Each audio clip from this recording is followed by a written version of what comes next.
Hello and welcome to the DrivingMaul show. We're back at our regular time, unlike last week where family got in the way of things and hence we bounced around into different points of or different parts of the week. But hey, last week at least we were talking about toxic and things, and is New Zealand rugby all kind of ready, kind of fit for purpose? So go back and listen to that one. Nothing sort of more has come out on that, but this week we get to look forward with a lot more fun because, hey, we're going to talk about stuff on the pitch, which means because it is nearly Rugby World Cup time. And joining me is regular contributors. First off is Cornflake. How are you doing, sir? I'm not too bad. I'm recovering a voice. So hopefully it lasts the 3-hour show that we're going to be doing, hey? No? It will not be a 3-hour show. Don't worry. And Cornflake, Steve's just doing this because he's trying to scare our guest, Graham, who is from, and I've gone blank as yet, the Rugby Forecast on Twitter. So do go and check him out. We've got him on because he actually knows stuff. So how you doing, Graham? I'm good, thanks. How are you guys? Well, it's late at night for us. You're on the coffees whilst I'm on the beers. So we're all good. We are all good on that one. Chris Jones Bailey, he wants us to go for 2 hours. I'm not sure that we'll even we'll go that far. Look, this isn't the standoff show, which is on a Wednesday night, which is our NRL show. Those guys like to talk forever and go through in depth across all of these things. But before we get into Rugby World Cup chat, Graham, you told us you're from Edinburgh. So I guess this is you should be entering this Rugby World Cup with kind of a love-hate thing. Love that you're that Scotland's going so well, and hate that they've got the most difficult pools to get out of. Exactly. Yeah, it's been a real. Yeah, I don't really know how to feel about it. Basically, I've been sort of going into it. Scotland have been getting better for quite a few years now, and finally, they really look like they're peaking well for it, and I feel quite confident. I've listened to all the podcasts, all the Scottish, and then I sort of like really feel like we're going to do it. We're in with a good chance, and then I run some of the simulations, and all that hope is instantaneously crushed, basically. So it's it's looking like it could be quite a difficult year for us. Best team we've ever had, I think. I think the stats prove that, and I think anecdotally everybody can probably agree with that as well. But very likely to go out in the pools, even if we play very well. So yeah, it could be a tough one. Yeah, I'll be honest. Until I saw South Africa turn up against the All Blacks last weekend, I was quietly feeling, oh yes, we're in for a nice upset for the Springboks in round one. But my belief in that has faded away. Steve, are you still okay? It's okay. Are you still on the Finn Russell bandwagon? For sure. Oh, I love the Scots. I love them. I want them to top the pool. Aim high. Aim high and go to the stars. That's what I say. Right to the top. Take out the box. Ireland, don't worry about the quarterfinals, Ireland. Worry about making it out of the group stage. How about that? Just put the cat amongst the pigeons. Well, we'll go on to the stats. So what is your background on stats as to and how do you run your numbers? So basically, I love sport, and also love the information, the data behind it, and I've always been interested in sort of trying to find out a little bit more about when we talk about Scotland are in the pool of death. What does that actually mean? What are our chances of getting out of the group, and how might that change if we're in different groups and things like that? So we have our own ranking system for the teams. We obviously know that World Rugby do their rankings, which are they're pretty reasonable, but there are fairly well-known flaws with the way they calculate the rankings and things like that. One of which is obviously leading to the circumstances that we find ourselves in this World Cup. So we've got our own metrics, our own method of tracking team strength, and then from that we can build out predictions, and then from that again we can run a full sort of tournament simulation to find out, based on what our rankings and our predictions, what are therefore the chances of each team getting through to different stages of the World Cup and making it to the final, winning the whole thing and things like that. So we've run 10,000 simulations of the World Cup, and we've built a dashboard that is available on our website. If you go to sportsforecast.com, maybe you could share a link later, but there's an analysis tab in there which shows you all our sort of data dashboard along with a bit of a commentary. There we are. Bit of a commentary trying to explain some of the numbers and what they mean basically. So there we are. You can see our pre-tournament favourites. We've got South Africa. We think around about a 1 in 4 chance of winning the World Cup, defending their title. But you can see obviously it's pretty even between the big four basically. It's not a huge amount of difference there, even down to 10% difference to Ireland. But in the grand scheme of things, that's not a huge difference basically. But yeah, those are our forecasts for the World Cup. Oh, here's Chris. Which is the most likely game to be a draw? Oh, wow. I mean, I can dive into it if you want. I'm afraid I don't have that information right to hand. You don't? Oh well, I kind of do because at a guess, since you have where's it gone? There was one game that I saw, and you had, and I'm pretty sure the difference was like 1 point.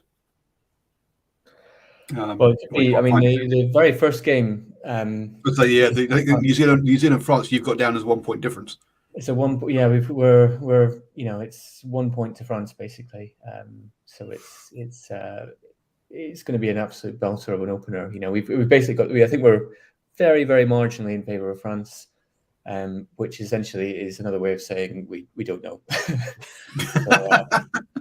So, it could go either way. I think it's I mean, what an opener that's going to be. So I think, I say the stats have it as 50-50, but, there's a lot more things which would come into that, which we, find hard to quantify in the model. You've got the emotion of the occasion. You've got France home World Cup. We can take into account a home match, but we don't take into account a sort of home World Cup and the kind of fever and atmosphere that will be building up to this sort of game. And especially sort of like that kind of atmosphere in the opener, I think will be electric. So yeah. So Steve, anything from those numbers that jump out at you as being surprising? That perhaps that the All Blacks are higher than Ireland, for example? No, that's not surprising. Not for it to win the whole tournament. I think I've seen a lot of these in the last week, especially. And what I like about them, and I'm not saying any is better or worse than the other, but they are all quite different.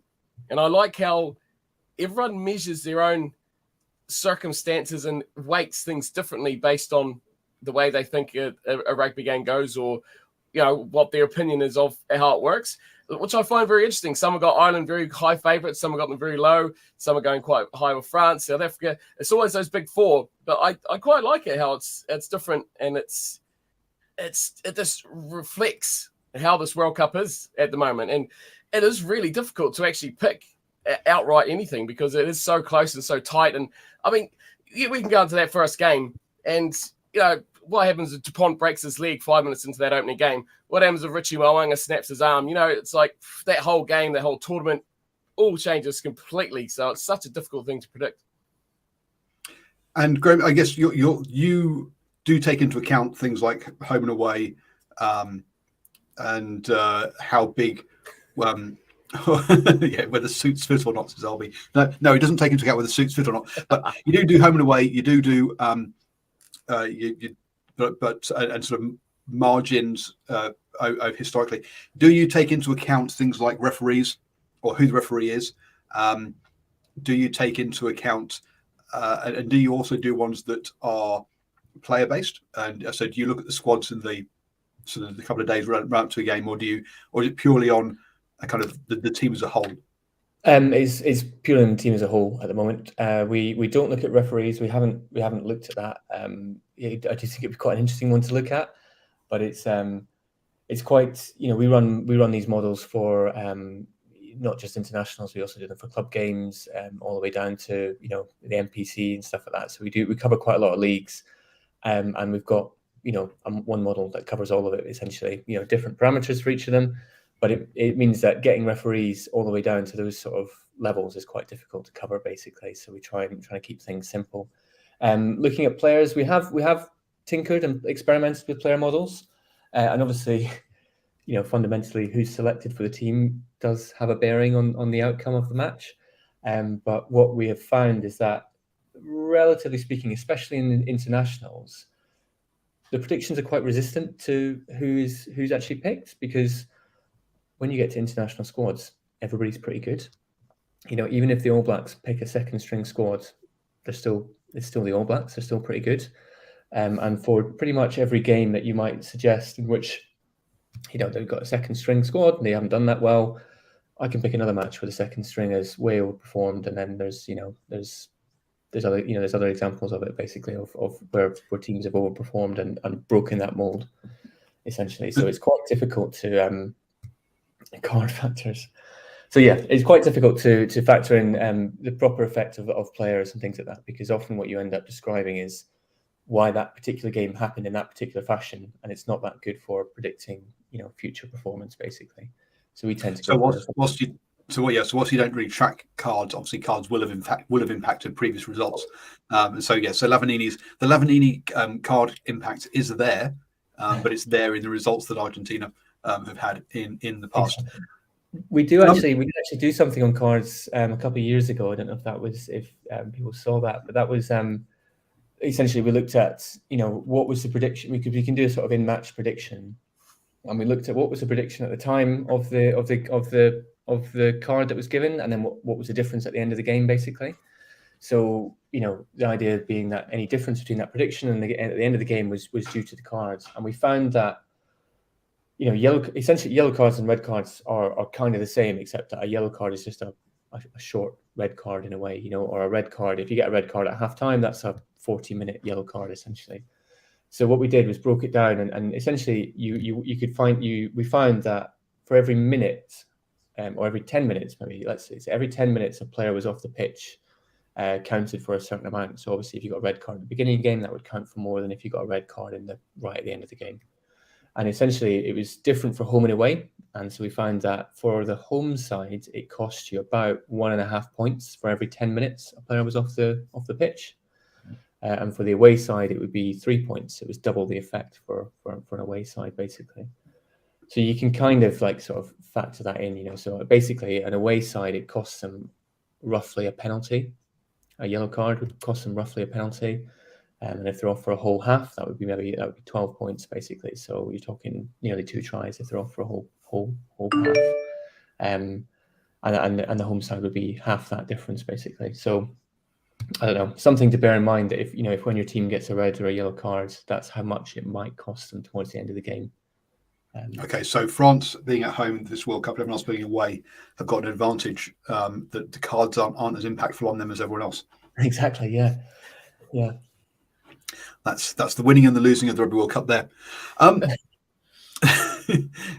says unless you're the All Blacks, who tend to score when they're down players. That used to be the case. I'm not sure it is so much this year, though. Steve, have you been keeping track of that? You can't keep track of it anymore. There's too many of the damn things. They happen all the time now. It's not an anomaly like it used to be. It's like, geez. Most teams do lift that, don't they? Like I especially like those teams that do that. They get their little boost out of that. But that's what makes things so hard to predict and guess what's going to happen when you got so many things that can happen and change the game. With cards, cards can go both ways. And we often see teams go play it down behind. I mean, we saw in the build-up games, didn't we? Players losing a player for 60-odd minutes down. What was that? Was that Scotland, wasn't it? Down a player. Yeah. That was Scotland. Come back by 14 points and beat France. Who would have thought that 15 on 15, unlikely. But, 15 on 14, they pull that off. It's just ludicrous. Exactly, yeah. I should point out that it's all relative to the initial prediction as well, though. So it's not like you lose 12 points. It'd be like if you're expected to win by 20, then the idea being that maybe if you're the away side, then you might only win by 8 at the end of the game or something like that. So it's not like you sort of like you expect the opposition to score those kind of points instantaneously. But yeah, it's a rough guide.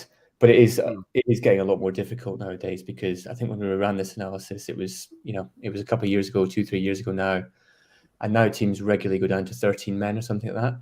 And at the time, we didn't have that many examples of teams going down to 13 men in the database, but now there's quite a lot of them, so we could probably rerun it and see what the difference is now. But it was, yeah, at the time it was roughly relevant, but yeah, it's obviously a lot more common nowadays. So long term, actually, All Blacks very good with cards here. None until Scott Barrett. Wow. So three yellow cards in the or kind of like I think it was 3 cards, obviously, with the second yellow being a red in that game against South Africa, and none until then. There we go. Is this the first time you've had a tier 2 nation be favourites to come out of the group, according to your stats, with Fiji there ahead of Wales? I haven't gone back and rerun it for every single World Cup, but essentially, yeah, certainly in recent iterations of it, absolutely, definitely. We normally have a pretty clear divide between classic tier 1 nations and tier 2 nations. You should point out probably that from the purposes of this, Italy aren't really a tier 1, but obviously they would be. Shots fired. Well, yeah, I know. I'm sorry, but in classical terms they are, but we have them ranked down with trying to see where they're ranked actually at the moment. We have them ranked with Samoa, Fiji, down in that kind of area basically. So they would be more akin to those kind of teams basically. But yeah, certainly for Fiji, this is the best chance. I mean, I think they last qualified from the group in 2007. So this is their best chance in a long time to qualify. But you can see there actually the effects of the draw, basically, about how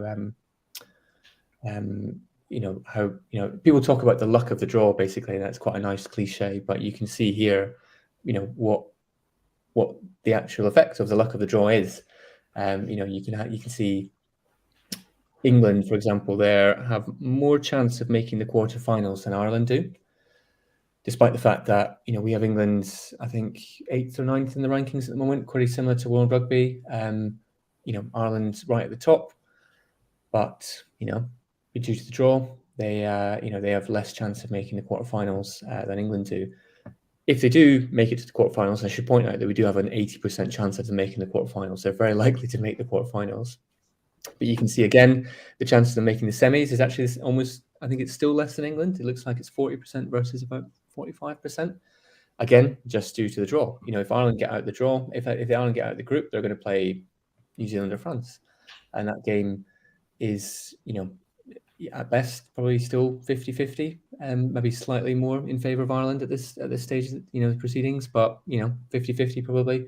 Whereas if England get out the draw, out the groups, they will play probably Fiji, Wales, Australia, something like that, basically, which, again, for England at the moment might be difficult, but there's still, even realistically, they'll still have a very good chance of getting through that game. But you can see the difference again, once you go past the quarterfinals, the difference, from that orange bar to that silver bar, Ireland have got a far greater chance of making the final than England do, because that's essentially when England start to come up against, if England if they get through the quarterfinal, that's when the draw flips over, and England are very likely to face New Zealand, South Africa, Ireland, France, basically at that stage.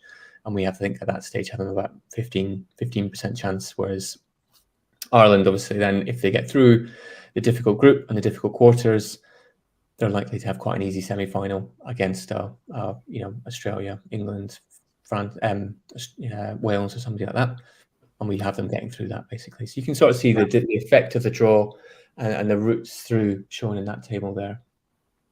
Now, before we get, unfortunately, what you've not been able to do is to come up with any good bets for us, because essentially the bookies have got it about right, and you don't see any obvious ones where to throw your money behind according to your stats. The thing with the bookies, so you can see there, we do an adjusted sort of metric basically. So you should never bet on the team that you think is going to win. You should bet on the team that you think is mispriced, basically. So the idea being that if we give a team a greater percentage chance of winning than the bookie, so actually maybe I'm trying to look at there. No, there's no opportunity in there. So if we give a team a greater expected chance than the bookies, then the idea being that they are paying out more than they should relative to the relative to the percentage. And you can see there that we give, for example, South Africa a 27% chance, and the bookies have got them at a 30% chance. So it means that they're paying out less than they should, basically. So it's not really that good an opportunity, essentially. But I should point out that's just at like the very high level. That's the overall scale. So you could break it down if you go, down to individual matches. There will be opportunities in there, I'm sure. But this is just at sort of like the incredibly macro scale. But you can see the difference in what the bookies are saying. I mean, the bookies, in theory, the bookies should add up to 100%. Only one person can win the World Cup. But that table there shows you the how badly priced the bookies are, basically. If you add up all the percentage chances of what the bookies are saying, I think it adds up to about 150%. So that 50% is literally the bookies' profit on taking the bets at the World Cup. I mean, they're basically predicting 1.5 teams to win the World Cup, which is just, the odds are appalling, basically. So, yeah, I wouldn't bet on any of these things unless you're very confident. There we go. And as you said before, what we kind of alluded to, if we look at the sort of runner-up or win chances, essentially we've got a top four. Is how it's oh wow, the Argentina for the semi-final, according to Mo's Boas, bet your house on it. That one, he says, well, no, bet responsibly, folks. Folks, do not bet your house on anything. But essentially, your stats are showing that basically there's a top four who are going to win it, and then there's everyone else who's there to make up numbers. I think it's pretty much what you're saying, isn't it? But when you think that that's 50, 60, 70, about 85% chance that the top four are going to, one of those top four are going to win the Rugby World Cup. Exactly. I think it's 88% basically. So obviously it's extremely high. And as I say, there's kind of, as Steve was saying earlier, like they're all kind of the same, but all kind of different at the same time. Everybody's saying these guys are going to win. And it's very hard to predict otherwise based on the stats, essentially. There might be a few nuances in there, but that's why, I quite like this sort of stuff. But, from a high level, it's not really saying anything particularly groundbreaking. But that's why I quite like digging into the some of the nuances, behind, like, the luck of the draw, for example. I think that's quite an interesting one to draw out about, what does it actually mean when people are talking about how, how bad the draw is, the way the world rankings have worked and the way the pools have worked. How has that actually affected teams and the chances and stuff in there, basically. So I think that's quite an interesting thing to draw out. The other one that I think is quite interesting, if you want to flick through to the stages, the tab at the end there, I think the one that's potentially quite interesting here is everybody always talks about the group of death, and being, Pool B, the one with Scotland, obviously, as being the pool of death, and certainly it's the highest ranked, it's the highest quality, I suppose, depending on how you want to, how you might define that. It's the best pool, so to speak. But arguably, pools C and D with Australia, Fiji, Wales, Georgia, England, Argentina, Samoa, Japan are harder to get out of. They are arguably more pools of more like a pool of death, for example. Now, because we have 4 teams in both Pool C and D have got a greater than 10% chance of getting out of the pool. You can see even Georgia down there and Japan with 11, 12% chance of getting out of the pool. Whereas in Scotland's pool, there's only 3 teams that can feasibly, we think, get out of the pool. And in Pool A, there's only 2 teams. Italy have got a 10% chance, but they're thereabouts, basically. But I think that's probably maybe generous to Italy, basically. But depending on how you define the pool of death, you can actually say that it looks like England's pool is actually the worst pool to be in, because you've got 4 teams you can feasibly qualify. So it's just another sort of interesting thing to draw upon about what how you might define the pool of death, basically. But it's one of the reasons why this World Cup is one of the most exciting. Usually we only have 8 or 9 teams. There's always one pool of death because there's sort of 9 classically good teams. The 6 Nations and the Rugby Championship minus Italy. Sorry. who are feasibly going to get out of the group potentially. But now, now we've got, Georgia, Samoa, Japan, Fiji. There's lots of teams that can feasibly get out of the group basically now, and it makes this World Cup one of the most exciting we've seen. And I think that's probably, that's something that you can almost statistically prove based on the fact that there's so many games in there that are kind of 50-50s and pool defining games for so many teams. And one of the things we did talk about while we've done a video on has been games that could change the world of rugby. Basically, if you're kind of Wales or an England or an Argentina didn't make the top four, didn't make the top three, then they don't automatically qualify for the next Rugby World Cup. That could change a lot of things. In some ways, people always said that Italy have got hard pools. They always seem to draw New Zealand. But I always look at, for Italy, their goal is to finish third. And they always have easy fourth and fifth teams. Uruguay and Namibia are not the strongest fourth and fifth team that they could have had by a long shot. But Steve, any kind of pools that you're excited about? Or anything you've seen there that's different? I want to see the Italian changing room now. That's what I want to see. I want to see a TV up there, and I want to see this video playing on it before they go out for their first game. They'll just be like, God damn, say we can't do it? You think we can't do it? Watch us. Well, they'll be fired up now. Oh, I tell you, I agree with what you're saying. I think the top end of this World Cup is, although most competitive it's been, it is fairly close, but kind of cut and dry, separating the top from the rest. I think the excitement for this World Cup is in those other games, the Georgias and the Portugals, Wales, that sort of mix, the bottom three, what they can do, the upsets. I think you're going to get, if you're a betting person, you're throwing your house and your car on it, like whoever in the chat was. They'll have nothing left by the end of the World Cup, but a cardboard box. But still, they'll have some fun watching games, Japan, Samoa, the excitement in those sorts of games. That's what's going to be, I think, my highlight. That's what I'm looking forward to seeing. I think they can really light this tournament up, and I think they can put a bit of fear in those top nations as well, just because of the way they play, because they don't have anything to lose. What's to lose for Australia and Wales, England and Argentina? Those top teams in those pools, they have a lot more to lose than what those bottom sides have to kind of gain. They just go out there and throw the kitchen sink. So that's exciting. And they've got chances. Like we see, those bottom nations are really starting to come up well, and it's exciting for the game. And there was a question in the chat about saying which bottom ranked team do you think is most likely to get a win? Now, looking at these percentages, Portugal has got to be the answer out of the fifth ranked teams.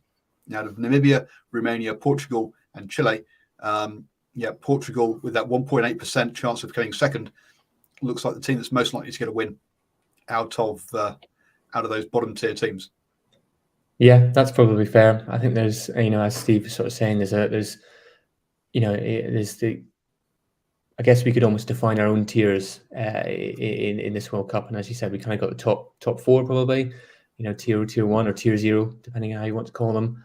And then there's a very sort of like strong sort of middle section, which is growing. You've got Fiji and Georgia, potentially teams coming up to join these sort of middle tiering, or maybe tier 1.5 or something like that, with those guys who are maybe not likely to win, but certainly will do enough to scare them. We saw Samoa push Ireland in that warm-up game, and I know it was only a warm-up game, but they looked really physical, and they had plenty of chances to win that game at the end, and arguably should have done so.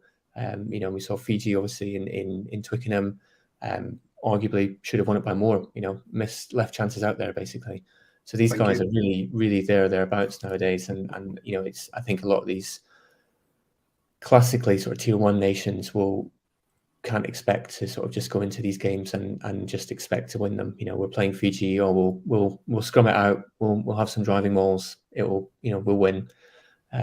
But nowadays they really need to concentrate, and they can't go into any of these games with the blinkers on basically. So yeah, it's going to be exciting, and I think, as you said, some of these games, between those teams and the tier 1 name classics or tier 1, should be very exciting. But then there should be some real, Samoa, Japan, Fiji, Georgia, these kind of games, those are the ones that actually arguably could be just as exciting or just as competitive potentially as France, New Zealand and stuff like that, basically. So folks, rugby forecast, rugby the number 4, then CAST is the is your Twitter handle. What other socials do you? Because some of us have decided to leave X and Twitter. I've actually very rarely gone there now. Are you on any other socials, or is Twitter the best place to find you? Mainly just Twitter, to be honest, or X, whatever nowadays. We did experiment a little bit with TikTok. We do post on Facebook sometimes, but it's mainly just logistically difficult to cover all the bases nowadays. So yeah, we mainly on Twitter. We do have a mailing list. If you go to the Sports Forecast website and go into the Predictions Hub, you can see all the different websites and the sports that we cover. And there's a mailing list that you can sign up to. And we just send out all the stuff to your email address, so you get predictions, a bit of commentary about what might happen, what we expect to happen, what's changed based on previous results.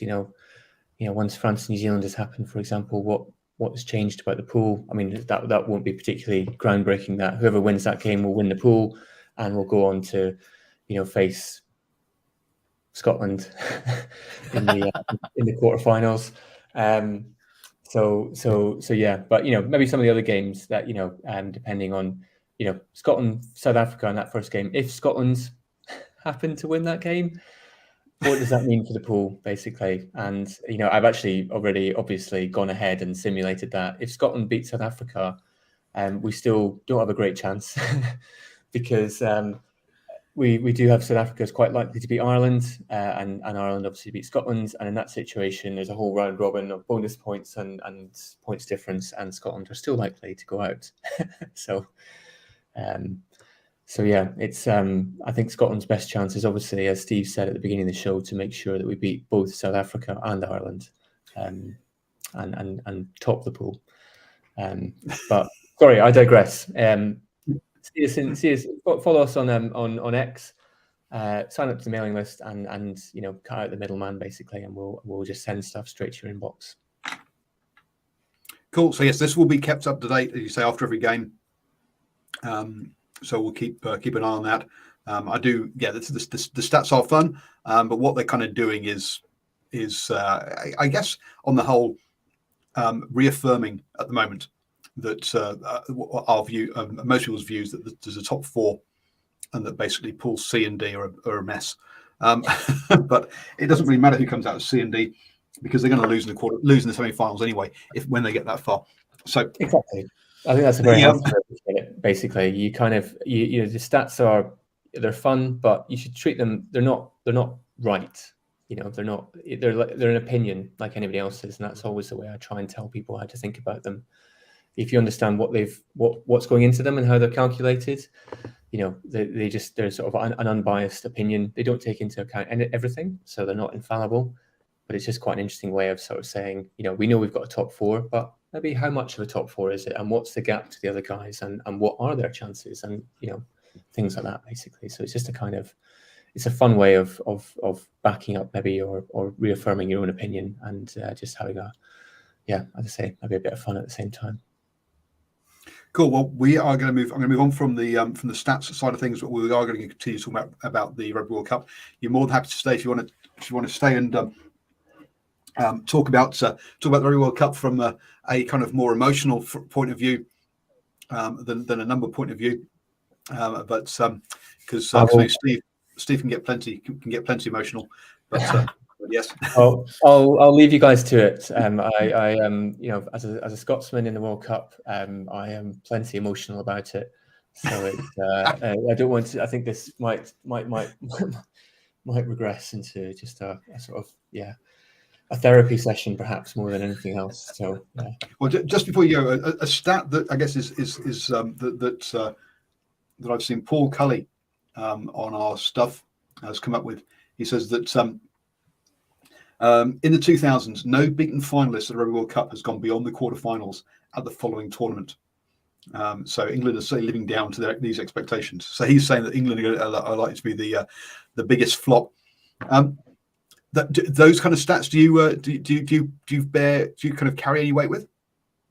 No. We don't. I said they don't factor into our predictions or things like that. Basically, it's very interesting, and there's probably something. There's something interesting in it. I'm sure there might be something to dig into, but to be honest, there's if you in the grand scheme of things, there's actually not been that very many Rugby World Cups. So it's in terms of like whether or not it's actually predictive, it's probably just more of an interesting quirk than anything else. It's the same as South Africa winning every 12 years, or I think or the Lions always play the Rugby World Cup winner, I think, or something like that, don't they, or something? It's always that sort of like cycle. I think is quite. No, the Lions always play South Africa when they're World Cup winners. That's what it is, isn't it? So that would make sense every 12 years. Yep. Yeah. Yes, absolutely. So they're not. Yes, they've never done it back to back. So hence they, as much as your stats say they are number one, I'm going to hope. I'm going to hope in hell. Fine. Well, we had them. We've got them at 27% chance, which means that it's more than likely that somebody else will win it. So 75% chance that somebody else will win it. That's the other way of looking at it. So. Oh, you're going to flip it. Oh dear. There we go.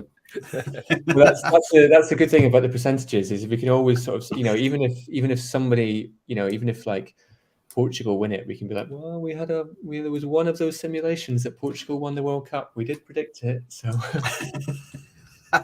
hang on. So you've got you did 10,000, right? So Portugal won once in 10,000. So you're now tell you the actual number if you want. Oh, go on. I'd be very surprised if Portugal won any of them. To be honest, yeah, it's 0. Portugal won 0. 10,000. Oh, geez. I can give you the lowest number. The lowest number was in 10,000 simulations. Samoa won 4 of them. Japan 6, Georgia 8, Italy 9, and then it bumps up a bit. Fiji 76, Wales 79, Scotland 160, and then you start getting into the bigger numbers, 200, 300s, and then you're into the Frances and Irelands in 2000 or something like that. So there you go. There we go. 4 simulations, Samoa are world champions. So all right. So yes. So if they do win it, you can. If Samoa win it, you can say we predicted it. Our simulation said. Yeah, exactly. It's as good as buying lotto, isn't it? Really. I'm not sure that would be in the spirit of it, but yeah, technically we could say that. Thank you for your time, Graham. It's been great having you on. Well, thank you very much. Let me know if you any questions anybody's got. Feel free to fire them over. Happy to answer stuff. So yeah. Cool. Nice one. Awesome. Thanks, guys. See you later. Cheers. Bye. So, Steve, stats. How are you feeling after all those numbers? Has that got the heart racing? I just like Scotland even more now. Just put them up there, top the pool. Oh, you see that passion. He's you can see he wants them to do so well, but he's so hesitant. Just Scotland all the way. Yep. No, that's good. It's interesting.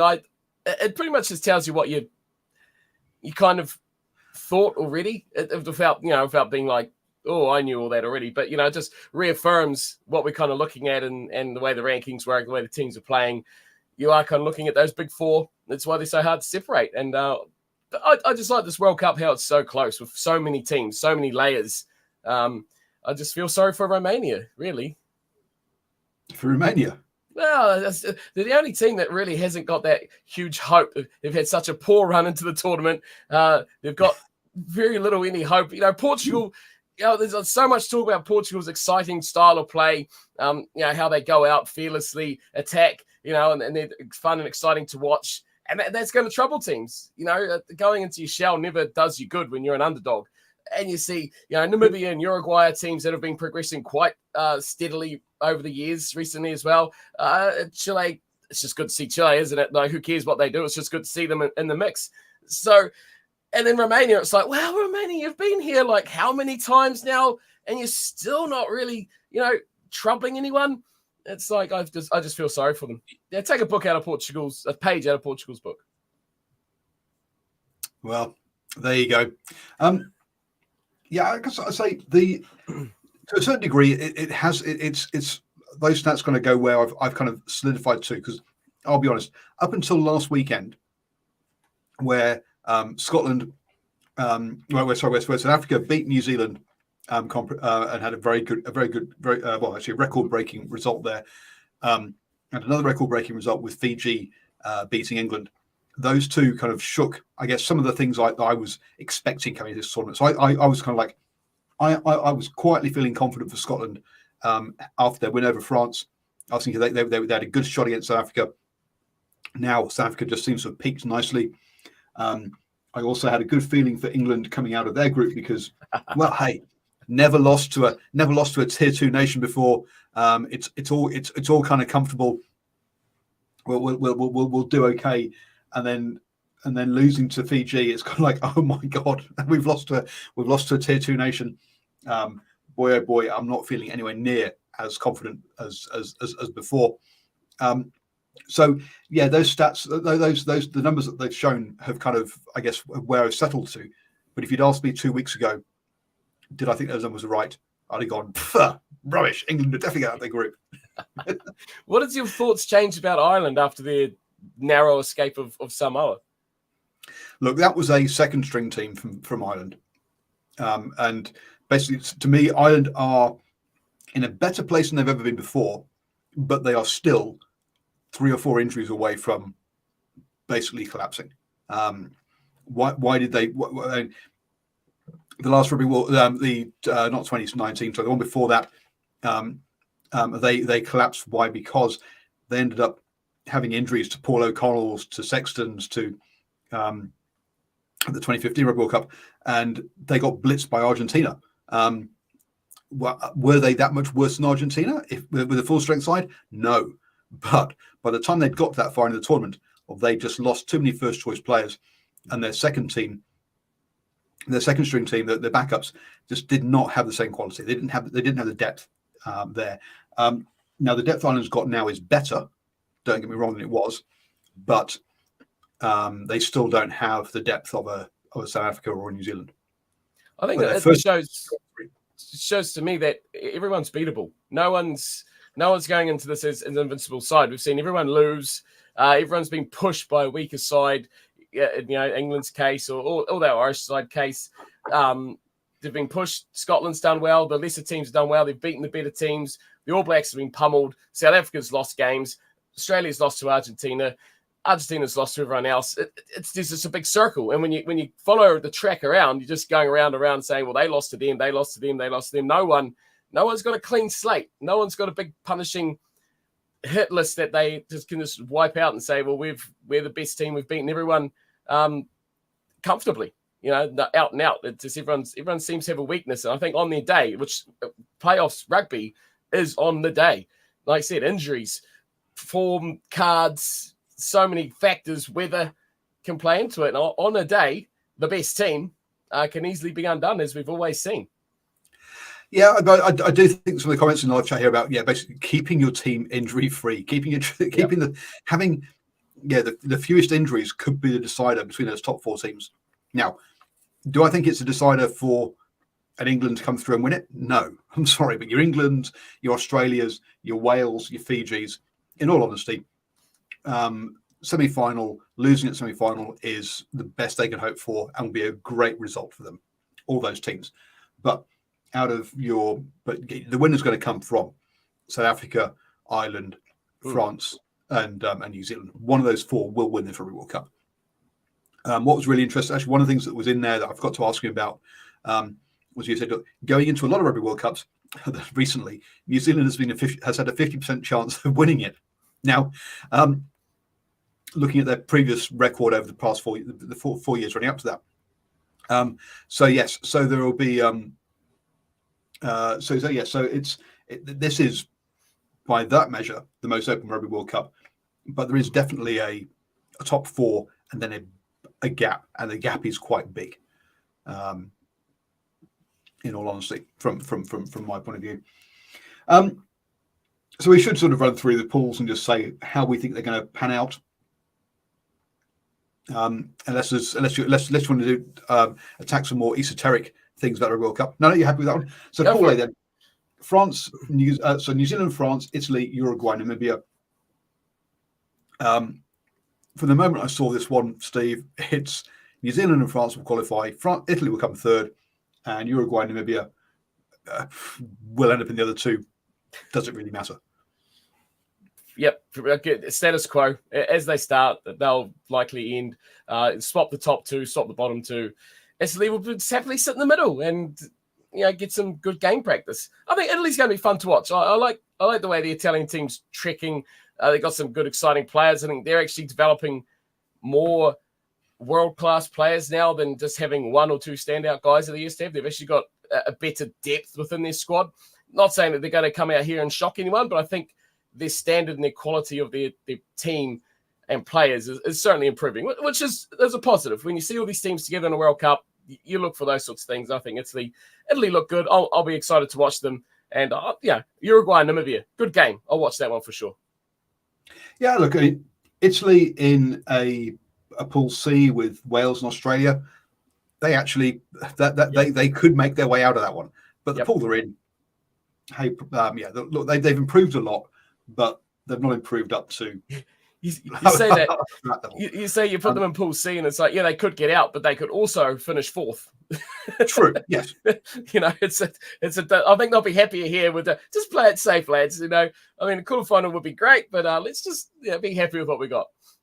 Yeah, the reviews said Italy will make it the score closer than usual. Sure, yes. but it won't change the result. Pool B then: South Africa, Ireland, Scotland, Tonga, and Romania. Look, as I say, 2 weeks ago, I was feeling quietly that Scotland could get out of this. But I think the reality is that we're going to see South Africa and Ireland 1 and 2, assuming Ireland actually keep their players fit. If they don't, and I think their last pool game is against Scotland.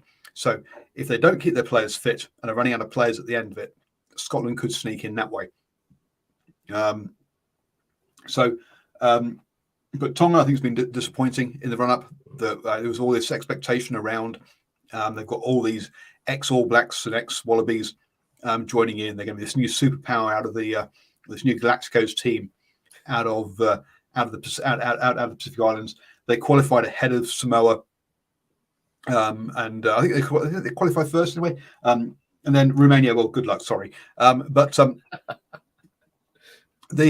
from my point of view, I think Tonga has disappointed in this run-up, and that's why I'm not seeing them. And Scotland are looking good, but unfortunately, I don't think they're looking quite good enough. Well, I'm throwing the cat in there.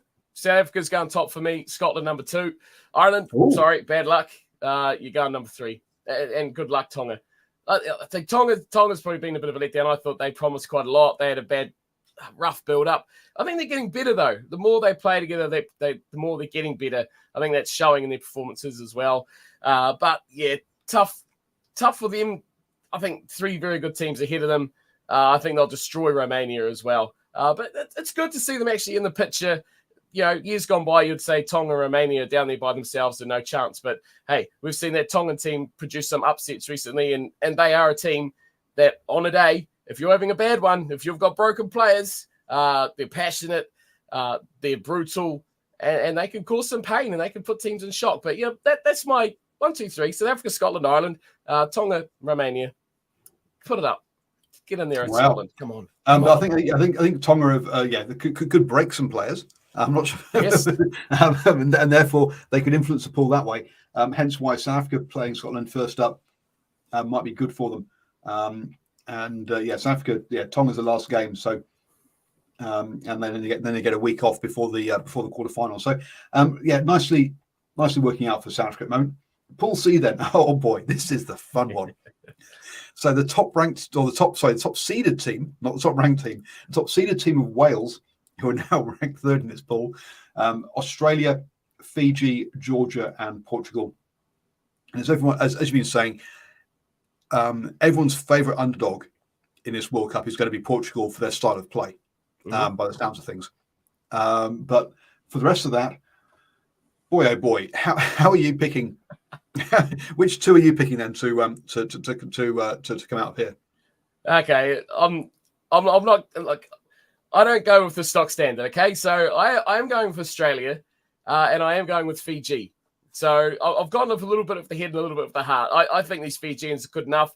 It's going to come down to who beats who. I think this could be one of those pools, much like Pool B, where you've got 3 teams on equal points that'll be determined by bonus points or points differential and things like that. That could make quite a bit of difference. How well you beat those lower place sides in the pool, that's a massive, massive potential. But let's not discount the effect Georgia can have in this pool as well, because they're not far off the standard of the Welsh and the Fijians, and a bad day for Australia as well. So there's a lot of potential here for upsets, for cruising at the top and then completely falling off the horse.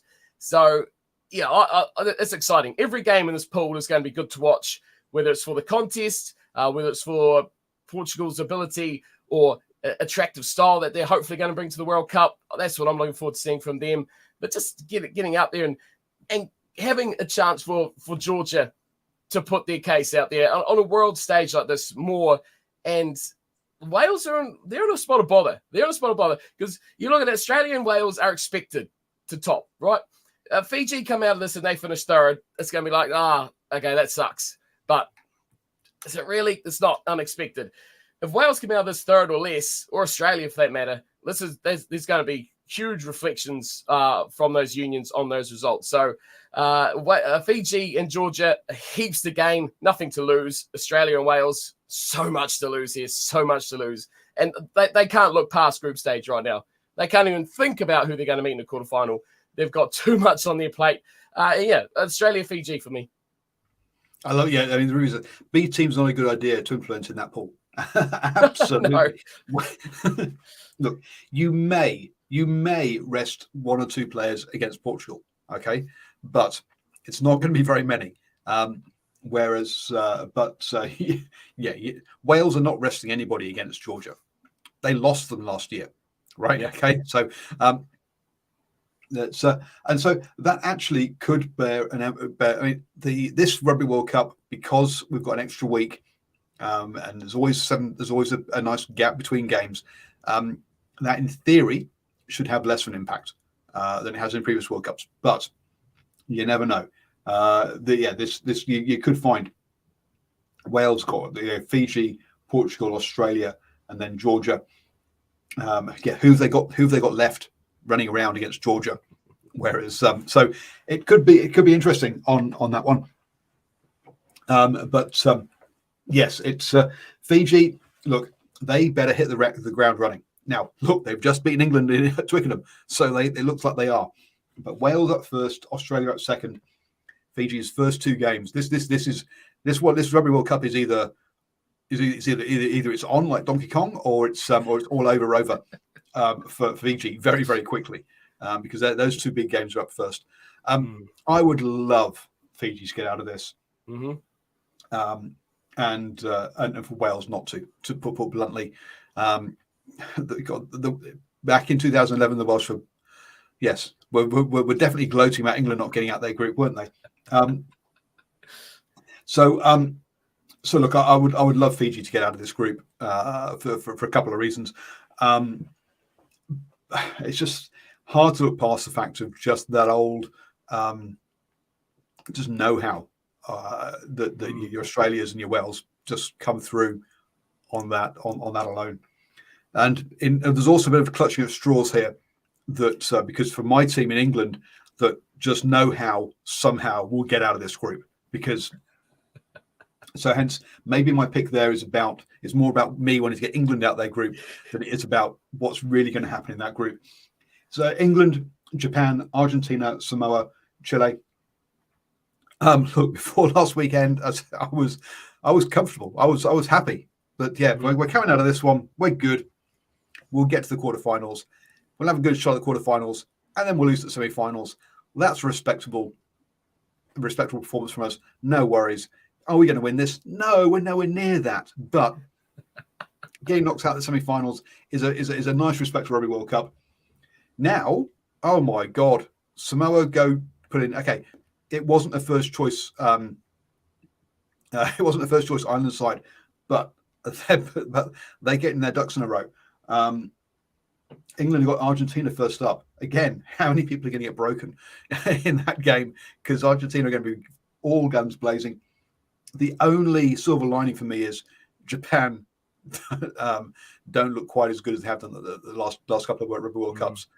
And I think that could be England's saviour. But Steve, how do you see this one going? Yeah, I agree with you on that one.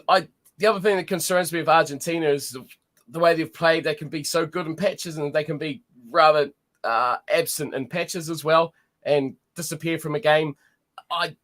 They can't afford to do that if they really want to seriously contend for that top spot. I can see the potential of like a Samoa upsetting one of those top two teams, but then the flip side of it happening when those two sides meet, i.e. they beat Argentina, but then Argentina beats England, and again creates that sort of circle effect, because I just don't see the consistency enough of any of those teams to control a pool. And kind of, again, it's that mental side of games, or like you say, the know-how to do it.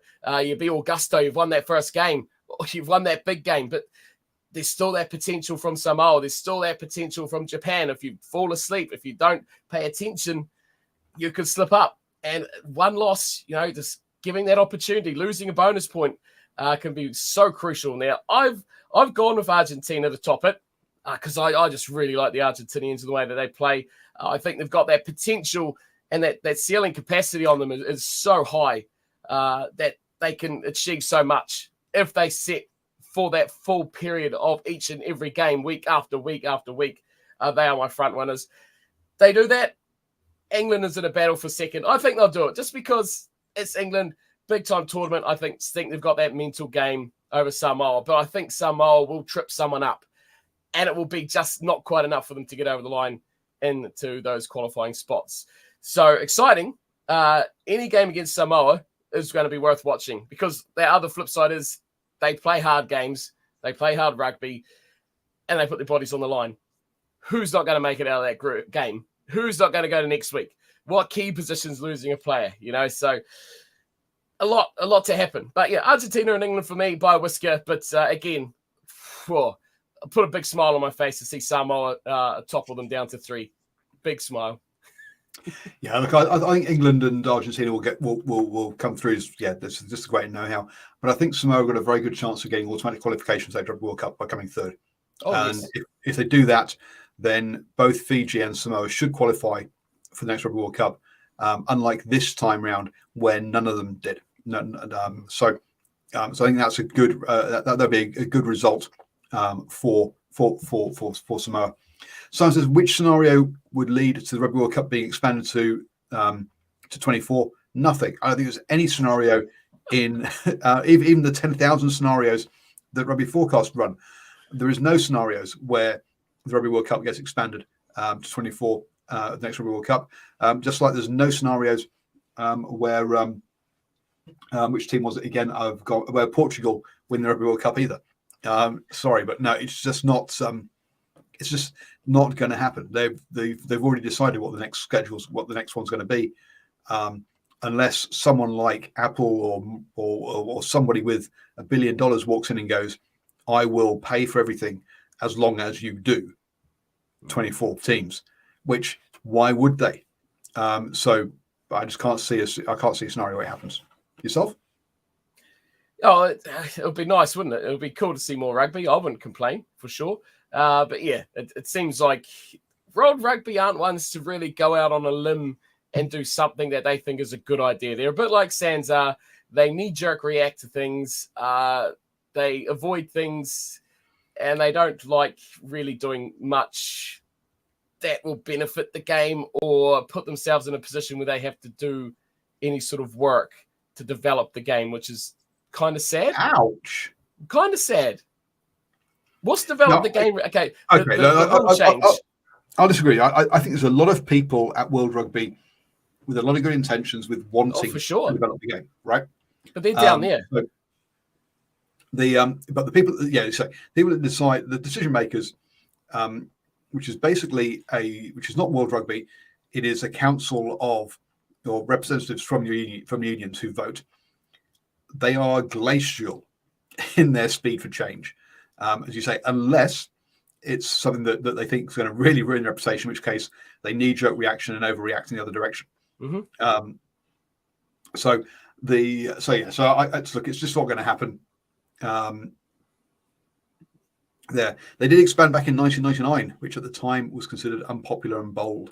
We've got 4 years into the professional game. Yeah, fair. Maybe that was relatively bold then, I guess, from that point of view. But yeah, it's they're not a bold thinking and moving organisation.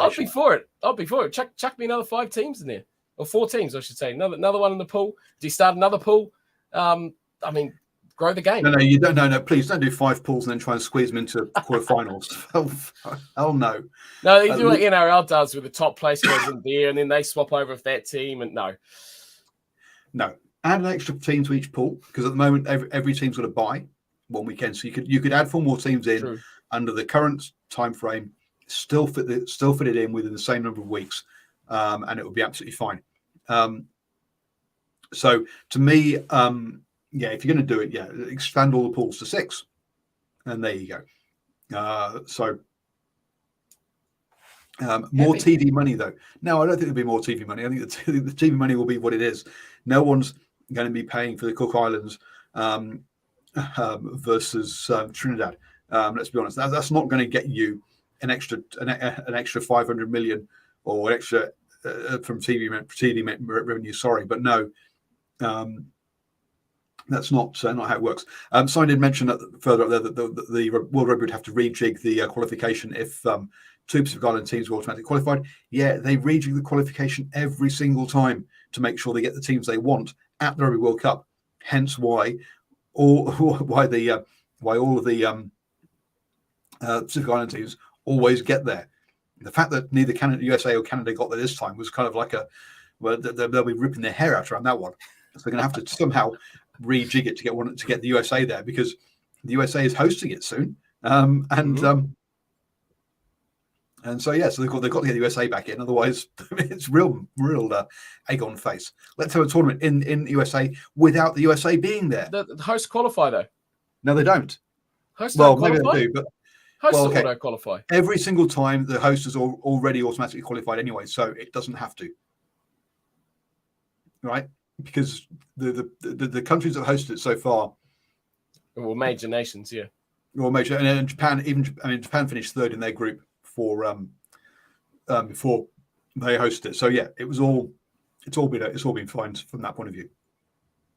That's pretty standard. They're hosts to automatically qualify for most major tournaments. I'd be surprised if they didn't, especially if it fit their agenda. Yep. No, they will make sure the USA will be there. You can't have a tournament in the USA without them playing. That would be even more of a disaster. So finally, then we know that effectively we can take 2 pools out of this C and D. They're just turning up for numbers. The winner's going to come out of pool A or B. So who are your 2 finalists, and who wins it? I always keep going back to New Zealand and France. Every time I do this, I always go back to the first game being the last game every single time.